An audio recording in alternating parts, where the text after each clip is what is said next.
Olá, primeiro ano. Hoje a gente vai falar sobre. Hoje é a sexta aula de sociologia, tá? Só para vocês se situarem, que abrange os assuntos do módulo 6 da apostila de vocês, que é ninguém menos que Émile Durkheim, praticamente o fundador da sociologia. Gente, por que eu digo que o Émile Durkheim é o fundador da sociologia? Porque no final do século XIX e início do XX, a gente tinha. A gente estava saindo de um período de produção manufatureira, né? Assim, produtos artesanais feitos à mão, um a um, para um processo de industrialização, de produção em série, certo?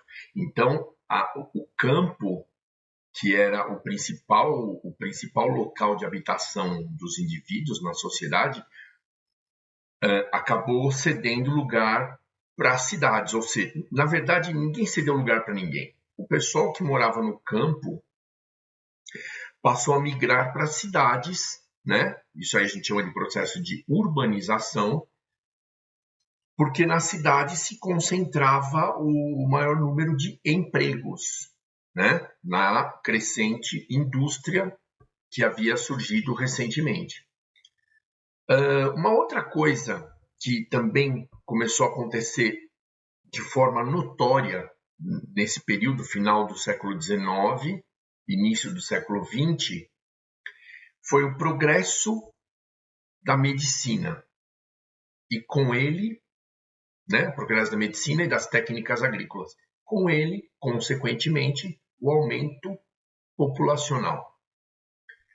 Então, veja só, o coração pensante do mundo, que era a Europa, né, a cabeça pensante do mundo, que era a Europa, inclusive havia uma tendência ao etnocentrismo, né?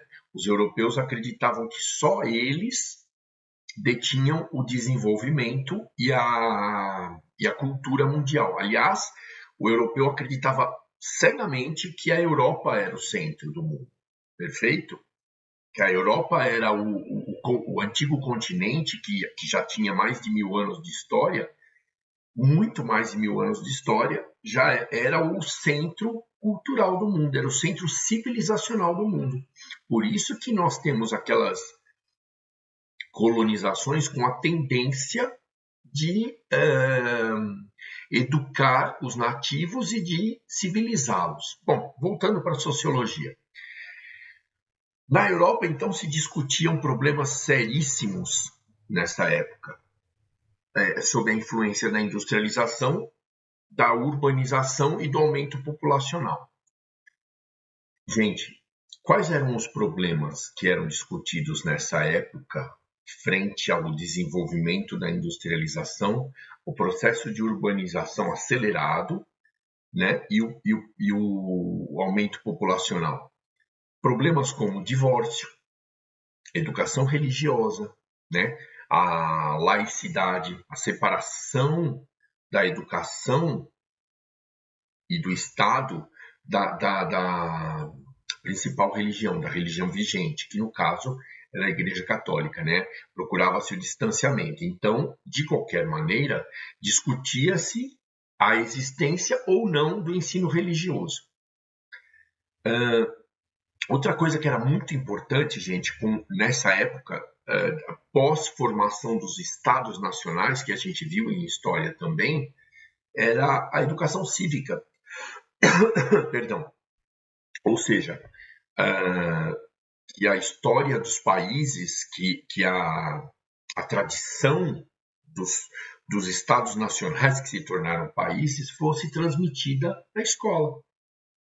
Então, esses eram problemas assim muito prementes, né? Muito visíveis na sociedade. Fora o avanço tecnológico, né, gente? Porque, veja, numa sociedade nessa época, nas sociedades nessa época, ao mesmo tempo que os homens se maravilhavam com as invenções, com os avanços tecnológicos, o pessoal tinha medo de revoltas populares, de fome, de superpopulação urbana, de condições precárias na população urbana. Então, eram problemas que afetavam bastante a sociedade, portanto, viraram motivo de investigação dos sociólogos que estavam em processo de surgimento. A sociologia como ciência estava em processo de surgimento. Aí nós vamos registrar o aparecimento do nosso personagem principal, Émile Durkheim. O Émile Durkheim, ele foi um cara que estudou filosofia e passou a se interessar pela sociedade, pelas explicações científicas que a sociedade deveria ter para esses problemas que a gente acabou de falar. Muito bem, gente. Apesar de ser uma ciência em si, apesar da sociologia ser uma ciência que estuda a sociedade, e a sociedade tem características próprias, né? Não é assim como um animal do reino animal e um mineral do reino animal. Aqui na apostila eles chamam de reino social. A sociedade seria um reino à parte, seria um pedaço da ciência, seria um objeto de estudo da ciência que teria normas próprias. As regras utilizadas pelo Durkheim, as regras eleitas por ele, foram muito parecidas com as das ciências naturais. Observação, tabulação de dados, né? Ou seja, separação das ocorrências por similaridade, e o estudo estatístico, né? Determinação de porcentagens, de determinação de fatias, né? De pedaços das populações que praticavam X ou Y comportamentos. E a grande sacada do Émile Durkheim, que dá origem à sociologia enquanto ciência: o fato social. Gente, o que seria o fato social? Qualquer acontecimento, qualquer costume de uma sociedade, né? O fato social teria um poder coercitivo, ou seja, o próprio fato social surgido numa sociedade imporia regras aos seus habitantes, aos seus indivíduos, aos seus integrantes. Veja só, um fato social, ele se origina de outro fato social que já está dentro da sociedade, que já ocorre dentro da sociedade. Esse fato social que já ocorre dentro da sociedade, ele se originou de que maneira? Da organização social, né? Da forma como a sociedade se movimenta e se organiza, e com uma tendência de evolução, de progresso social. Portanto, é o que a gente chama de tendência. As tendências sociais, elas surgem de acordo com as necessidades. Por exemplo, eu vou avançar bastante, tá? Porque a gente vai ver isso bem mais para frente nessa aula. Não tão bem para frente, porque a aula não é muito grande, porém, mais para frente nessa aula. Gente, com o aumento populacional, a Terra permanecendo constante, qual foi a necessidade, qual foi a tendência que surgiu nas sociedades mais modernas? Aqui nós vamos falar sobre os millennials, o pessoal nascido entre 83 e 94. Foi o consumo consciente, o fim ou a diminuição ao máximo do desperdício, né? A alimentação, surgiu uma preocupação com a alimentação produzida na natureza para alimentar essa população em pleno crescimento. Então, gente, isso foi um exemplo que eu dei para a gente ilustrar um fato social. São preocupações que começam a surgir na sociedade na visão de progresso. Bom, nós estamos progredindo, então agora a gente precisa de medidas assim, assado. Por exemplo, os centros urbanos estando cada vez mais populosos, nós precisamos de regras para os pedestres conviverem com os carros. Veja, há alguns anos atrás a gente começou a ter muita propaganda a respeito de faixa de pedestre, né? Espaços na rua onde os pedestres teriam o direito de atravessar no meio dos carros, para mudar de lado nas avenidas, nas ruas, nas avenidas. Gente, isso era uma preocupação que não existia antes. A gente tem que pensar em assim, conforme a sociedade vai se desenvolvendo, conforme vão aparecendo fatores novos na sociedade, que nesse caso são os automóveis e as ruas, o crescimento muito grande de número de automóveis e o crescimento muito grande de número de pedestres, né? Lembra da migração do campo para as cidades, para trabalhar na industrialização e parará.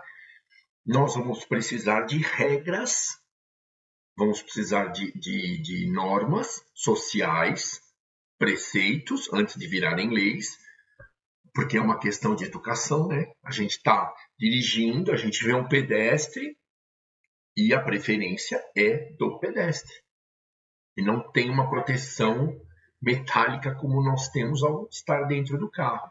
Então, o que a gente faz? A gente para e deixa o pedestre passar. É isso que se diz naquelas campanhas de respeite a faixa de pedestre. O pedestre tem sempre preferência, né? Então, assim, uma questão de educação vai gerar um fato social, o respeito pelo pedestre. E esse fato social, ele vai gerar uma coerção na sociedade, vai gerar uma obrigação na sociedade.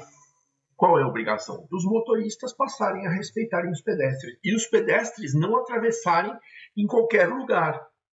Eles vão para a faixa de pedestre ou para as passarelas. Eles vão se preservar ao máximo e o pedestre vai respeitar ao máximo. Percebe? Então, gente, isso seria o fato social. Seria a origem da sociologia enquanto ciência.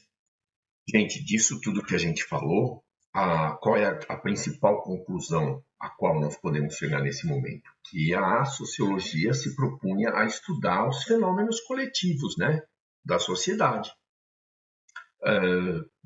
Como as transformações que iriam ocorrer e o modo como a sociedade iria se comportar diante dessas mudanças, né?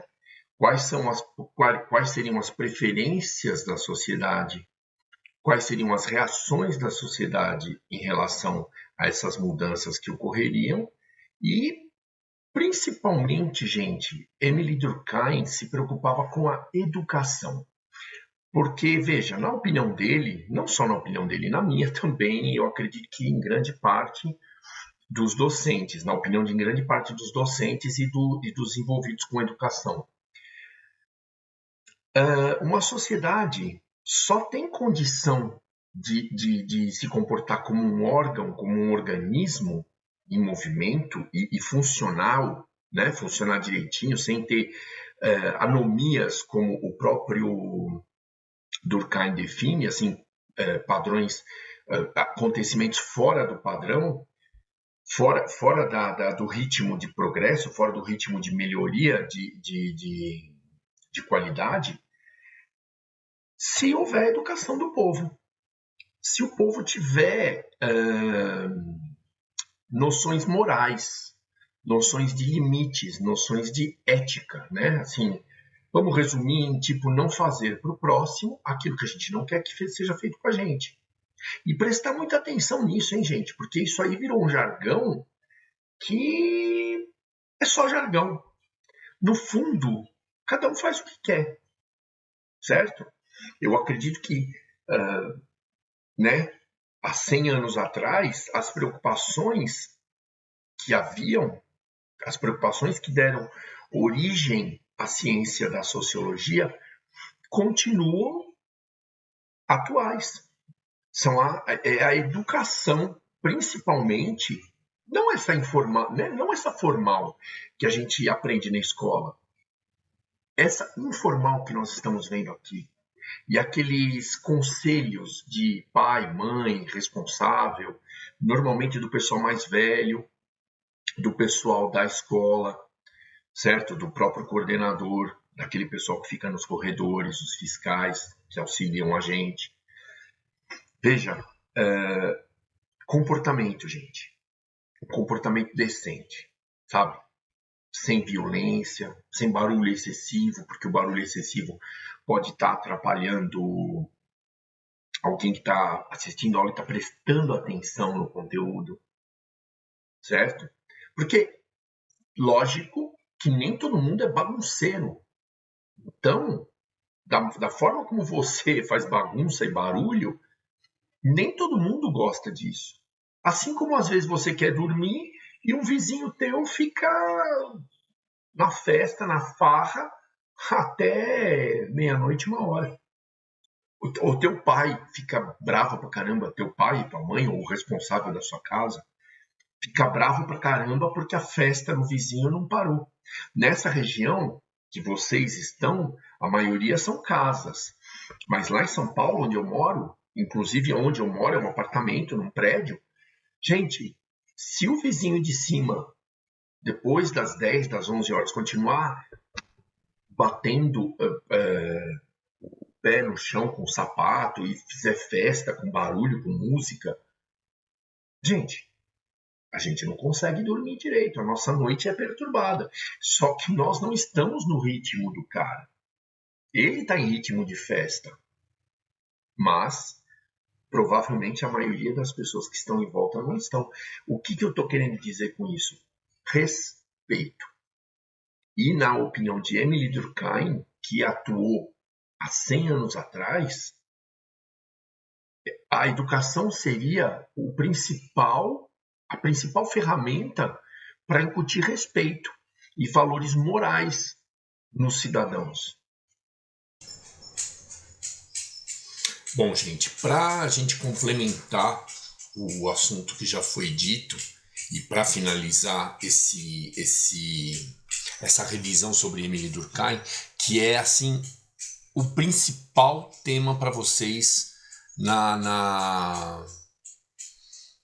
no primeiro ano médio, tá? Emily Durkheim e Max Weber. A gente vai ver os dois em revisão agora. Módulo 6 da apostila e provavelmente módulo 8 ou 9. Eu vou falar para vocês na hora certa. Gente, como eu havia dito, Emily Durkheim acreditava que a educação seria a única forma, o único meio de adaptar, de adequar o indivíduo às normas da sociedade, tá? Que seriam produzidas pelos fatos sociais anteriores à inserção desses indivíduos na sociedade. Ou seja, os costumes, né? As regras de convívio, as regras de bom convívio, as regras de respeito, como a gente havia dito, as regras de cunho moral e de cunho ético. Muito bem.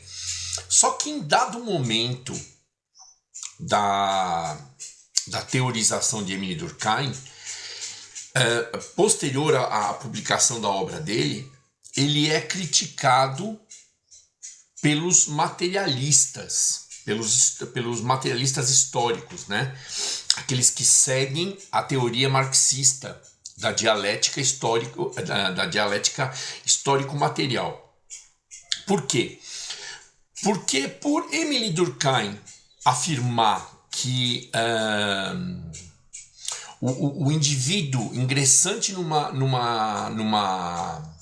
sociedade, ele iria aprender as normas de convívio através do próprio convívio na escola e com a orientação coercitiva, autoritária do professor.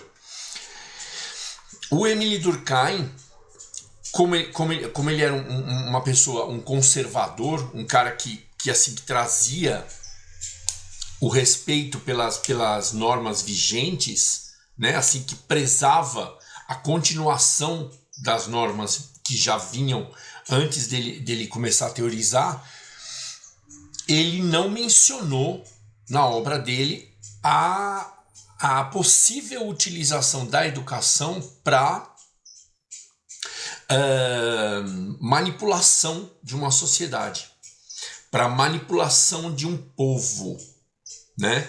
Por quê? Porque ele simplesmente não levou em consideração a existência de classes sociais. Já a teoria marxista, a teoria materialista, iria afirmar que a escola seria uma das ferramentas, uma das mais poderosas, né? Uma das 3 mais poderosas, a escola, a mídia e a informação, no geral, a informação jornalística, né? Que seria capaz de induzir os indivíduos, induzir os cidadãos dessa sociedade a terem comportamentos de acordo com a vontade e de acordo com os interesses, principalmente, das classes dominantes. A educação serviria para isso, inclusive, serviria para ser um instrumento de condicionamento do governo, da administração pública. Muito bem.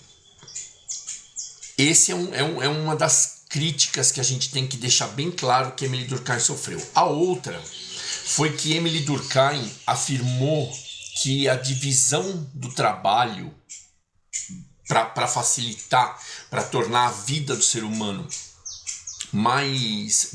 melhor, né? Melhorar o nível a qualidade de vida do ser humano, a divisão do trabalho geraria processos de solidariedade, né? Nas civilizações mais primitivas, nas civilizações seculares, nós temos a solidariedade orgânica, que seria a solidariedade mecânica, que seria uma solidariedade criada pelos ideais da sociedade serem os mesmos, né? Pela própria sociedade viver em função dos seus objetivos. Na sociedade industrializada, nas sociedades modernas, a solidariedade seria orgânica, advinda da divisão do trabalho. De que maneira? Se formando através da interdependência entre os componentes da sociedade, entre os indivíduos. Como assim? Vamos traduzir isso de uma forma mais simples, de uma forma mais palatável.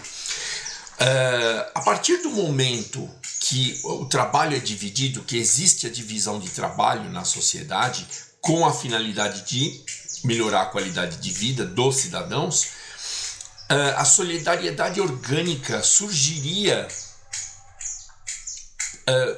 utopicamente, né?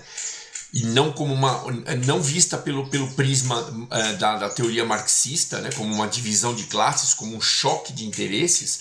A solidariedade orgânica surgiria da interdependência, da dependência que um cidadão tem do outro, advinda da divisão de trabalho.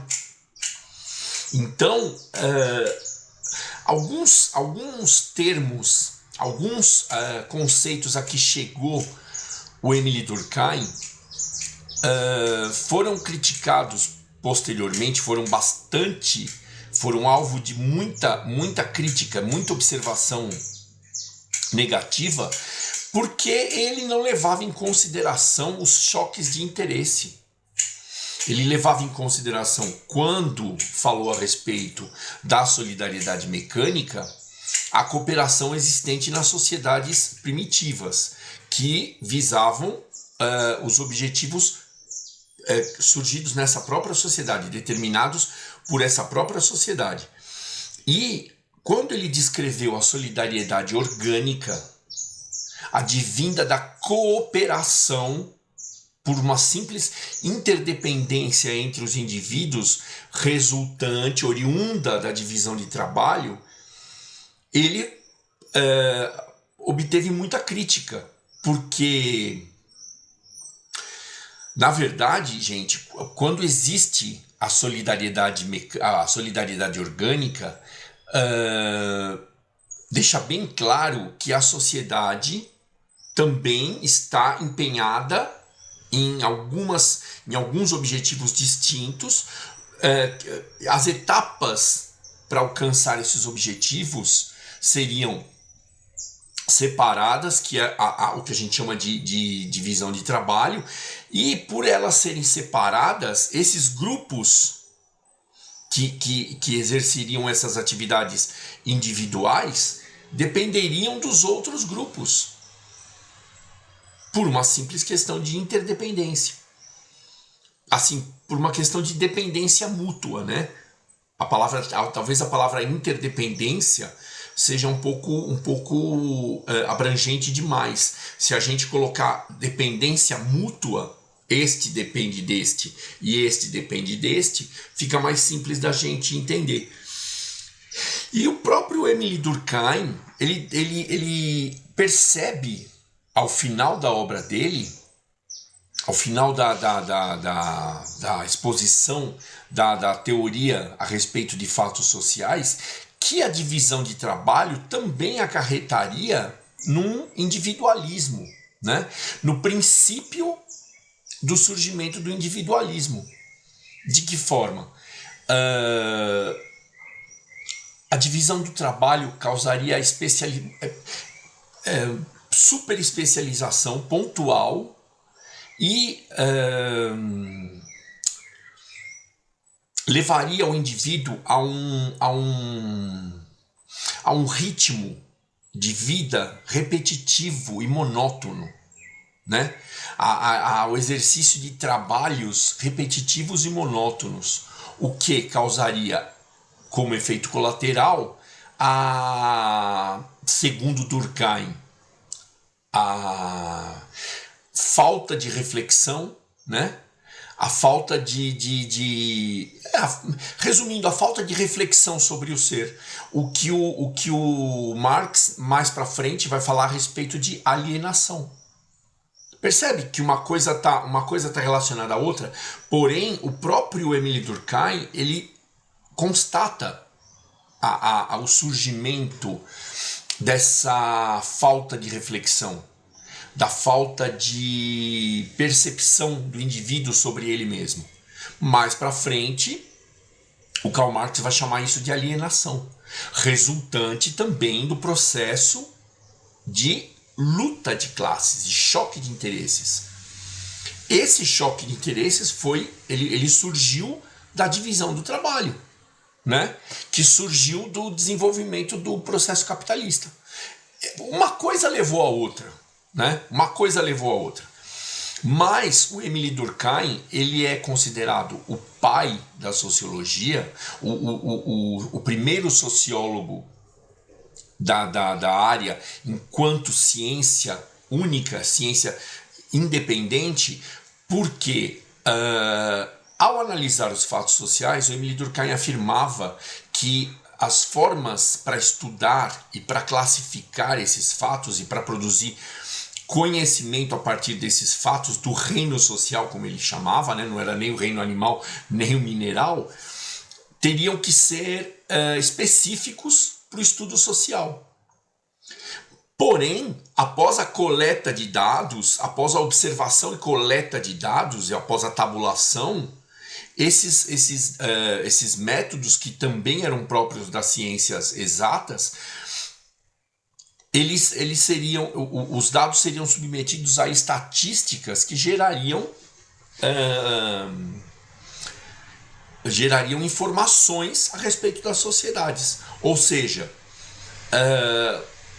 para se analisar uma sociedade, precisa de um olhar social, sem dúvida. E nisso Émile Durkheim tem toda a razão. Precisa de uma abordagem diferente. Não é como uma ciência é ou não é, 0 e 1. Porém, né, porque existe uma relativização dos conceitos. Porém, os métodos que passaram a ser empregados na análise sociológica são muito parecidos com os métodos das ciências exatas. Pelo menos na parte de observação e conferência de fenômenos, né? Da repetição de fenômenos, né? Gente, eu pretendo visitar sala por sala para explicar para vocês como vai ser a dinâmica de filosofia e sociologia do quarto bimestre de 2025.